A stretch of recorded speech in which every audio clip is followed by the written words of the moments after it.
Hello everyone. Today in this video, we'll be solving a beautiful question of a GFG that is expressed as a consecutive number sum. So let's first read out the question. Given a number n, find whether n can be expressed as sum of two or more consecutive positive numbers. Means let's take the example of first example. So here n is equal to value 10, right? So here we need to confirm that, means we need to return whether can we express any number as a sum of consecutive number. Can we express this n? If it is possible, then you have to return answer true, otherwise you will return false. So in this first example, we can see that 10 can be expressed as a sum of consecutive numbers, that is a 1 to 4. Now in 8, if n is equal to 8, then it is not possible. You cannot express it as consecutive number summation, right? So it is not possible. You can also try it, means by using pen and paper you can try whether it is possible or not, and you will find that it is not possible. Then n is equal to 24, so 7, 8 and 9, hence its summation will be 24. So that's how we need to find it whether it is possible or not. So first approach, that is a brute force approach to solve this question, right? So we will first understand the brute force approach, right? So basically what we can do in the brute force approach, that we can try all possible ways. It means, let me just show you. Yeah, so you, for any given value of n, what you can do, you can either do the summation of 1 to n. See, 1 to n will not be there, but I'm talking about the extreme, means worst case, right? I know that 1 to the n is cannot be represented as a summation of 1 to n, but you can like think it of like 1 to something, some value, right? 1 to some value. It is like 1 to some value, but 1, 2, 3, 4 and likewise to some value. Either it could be start from 1, either it could start from 2 and to some value. You can just remove this n and you can I will replace it with some value, right? So yeah, either you can start with a 3 and to some value, either you can 4. Means this is a brute force approach. You are exploring everything, means all parts, right? So let's try it and see how many test cases are getting passed. So for integer I equal to, I always starts from 1, remember this thing, and till less than equal to n I plus plus, then j would start from I plus 1, j would less than equal to n and j plus plus.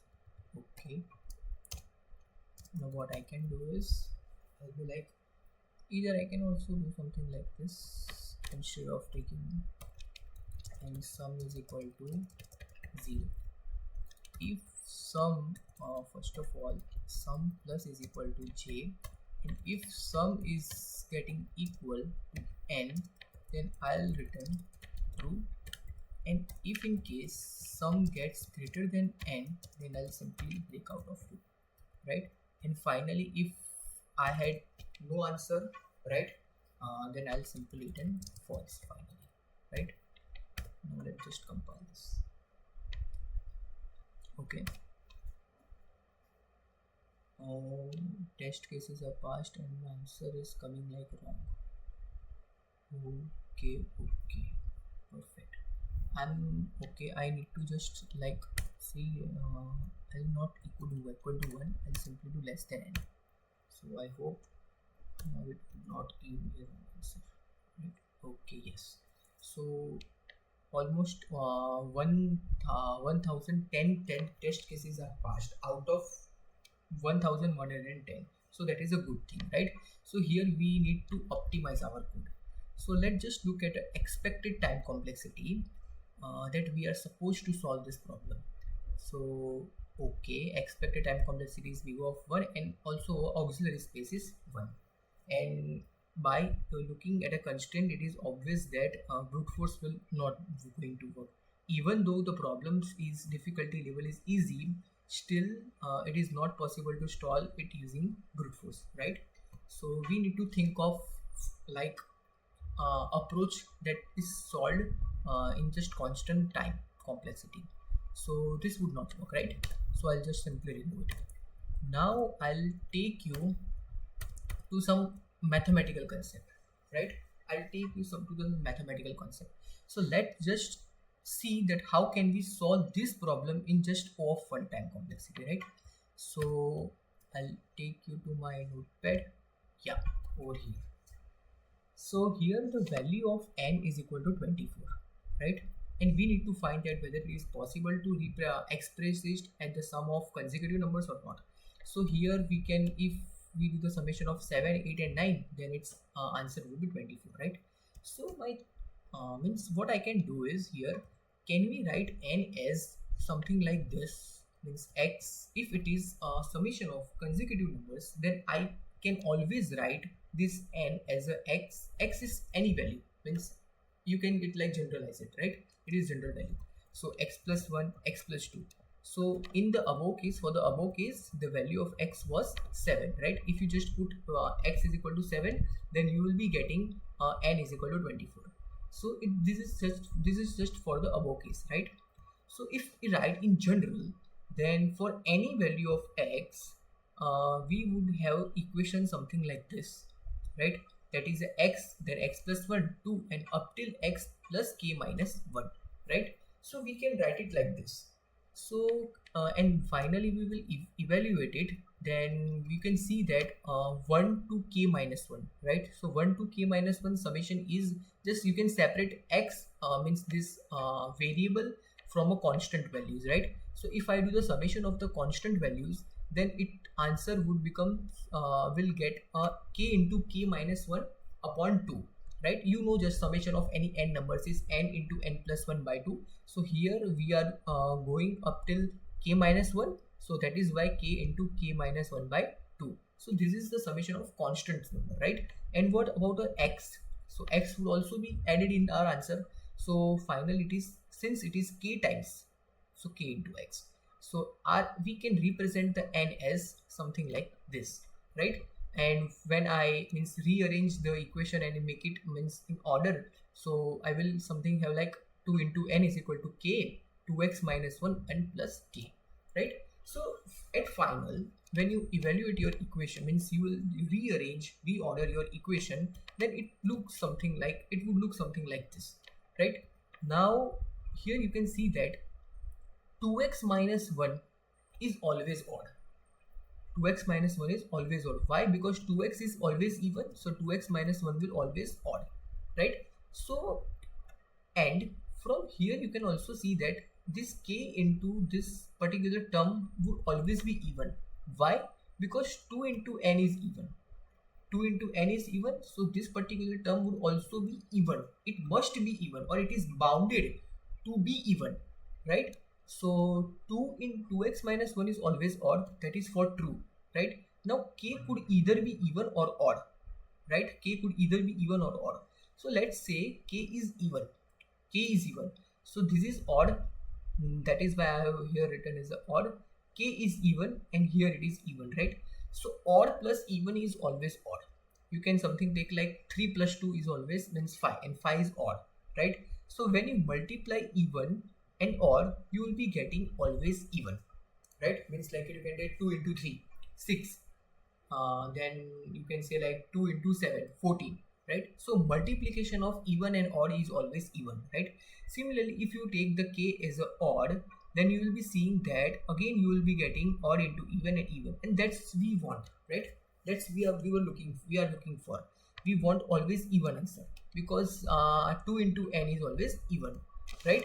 So from the above we can conclude, from the above observation we can conclude that 2n is always equal to even into some odd term,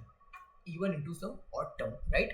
So now my question is, if 2n is equal to even into some odd term, right, means this 2n should be divisible by a odd number, means 2n should have some odd factor, or either I can say not a 2n, but I can say something like n should have some odd factor, because 2 is a constant and 2 is even number. 2 will never be having any odd factor, right? Because 2 itself an even and 2 is the smallest number, smallest like even number, right? So 2 would never be having an odd factor, right? So I can say that n must have at least one odd factor that is not equal to 1, because 1 could never be my answer. So yeah, so there must be at least one odd factor, right? So from here you can at least take the observation that all the integer except power of 2 have at least one odd factor. This is always true except power of 2.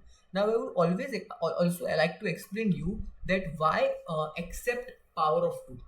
So if you consider the power of 2, like take 4, right? Now how can we write a 4? 4 can be written as written as like this, 2 into 2, right? Now if you take the example of 8, then 8 is all I can always write 8 like 2 into 2 into 2, right? Means power of 2, if it is a power of 2, then you cannot divide it by any odd number, right? So that is why they are saying that if you number, it means if your value of n is a power of 2, then you will directly return false from there only, right? Otherwise it is always possible to represent any number, means it is always possible to divide any number with an odd number. So yeah, I think that is the question, and that only you want to means do. So I would like directly write a code, then so you will also be able to understand here only. So I would say first of all that if n is less than 3, then it is not possible, right? So I'll write directly false, right? Because if n is equal to 1, means we cannot represent 1 with a summation of consecutive numbers, means we need at least 2 numbers, right? So 1 is not possible and 2 is also not possible. Now I'll see that if n and n minus 1, if it is not equal to 0, then yes, I am on the right track, and whatever the result, you just return from here, right? Now I'll simply just try to run this code. Okay, it is working fine, and okay, perfect. So this problem is now solved.